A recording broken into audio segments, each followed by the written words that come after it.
Hello everyone, welcome to 24 hours defence. आज की इस वीडियो में हम डिस्कस करने वाले हैं air force X and Y exam girls कैसे क्रैक कर सकती हैं, क्या स्ट्रैटेजी होनी चाहिए, क्योंकि देश की बेटियां फर्स्ट टाइम इस एग्जाम को देंगी, इसलिए हम सारी चीजें डिस्कस करेंगे। एयरफोर्स का एग्जाम तो सब पहली बार देंगे, लेकिन ये एग्जाम ऑनलाइन होता है। अगर आपने इससे पहले ऑनलाइन एग्जाम दिया है तो अच्छी बात है, और अगर नहीं दिया है तो आपको कुछ चीजों का ध्यान रखना होगा, क्योंकि जब हम एग्जाम देने जाते हैं या जब पढ़ाई करते हैं तो हमें सब ईजी लगता है, लेकिन एग्जाम हॉल में कुछ समझ नहीं आता। तो आज हम इन 3 चीजों पर बात करने वाले हैं। हमें कैसे पढ़ाई करनी है, अपने टाइम को कैसे मैनेज करना है और सिलेक्शन कैसे लेना है। तो सबसे पहली चीज है रेगुलरिटी। मीन आपको रेगुलर स्टडी करना है। आप 2 घंटे पढ़ाई करें मगर रोज करें। उसके बाद आती है प्रैक्टिस। आपको प्रैक्टिस करना है। अगर आप एक्स एंड वाई के लिए जाती हैं, मैथ्स होगा, फिजिक्स होगा, इंग्लिश होगा और रागा का पोर्शन होगा। RAGA means reasoning and general awareness. आप अगर फिजिक्स या मैथ्स के क्वेश्चन सॉल्व कर रही हैं, किसी कॉन्सेप्ट के क्वेश्चन बार बार गलत हो रहे हैं, तो उनको रिवीजन करिए, उनके नोट्स बनाइए, उस पर डाउट्स लीजिए ताकि आगे से कोई मिस्टेक ना हो। जैसे कई बार कुछ क्वेश्चंस हमें समझ में नहीं आते हैं, हमारा कॉन्सेप्ट क्लियर नहीं हो पाता है, तो उन क्वेश्चंस को आप एग्जाम में टच नहीं करेंगे। हमें तुक्का नहीं लगाना है, हम बिल्कुल नेगेटिव मार्किंग की तरफ नहीं जाएंगे। अगर हमें क्वेश्चन नहीं आते हैं तो हम नहीं सॉल्व करेंगे। आपके पास फिजिक्स में 25 क्वेश्चन है,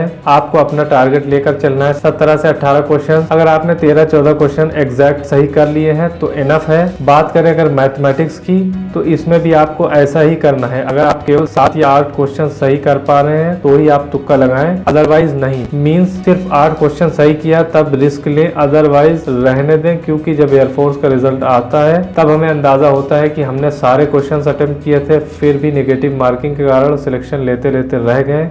आप लोग फ्रेशर हैं तो आपको जमकर स्टडी करना है, एग्जाम पैटर्न को देखना है। सिलेक्शन एयरफोर्स में बहुत मुश्किल नहीं होता है। अगर आप रेगुलर 2 से 3 घंटे पढ़ाई करें तो आप आराम से सिलेक्शन ले सकती हैं। मेरिट कम जाती है या ज्यादा जाती है वो डिपेंड करता है पेपर का पैटर्न कैसा था। पेपर टफ होगा तो मेरिट लो जाएगी, पेपर बहुत ईजी था तो मेरिट हाई जाएगी। तो आप अपनी प्रिपरेशन आज से ही स्टार्ट कर दीजिए और अपनी सफलता को सुनिश्चित कीजिए। अभी के लिए इतना ही। जय हिंद।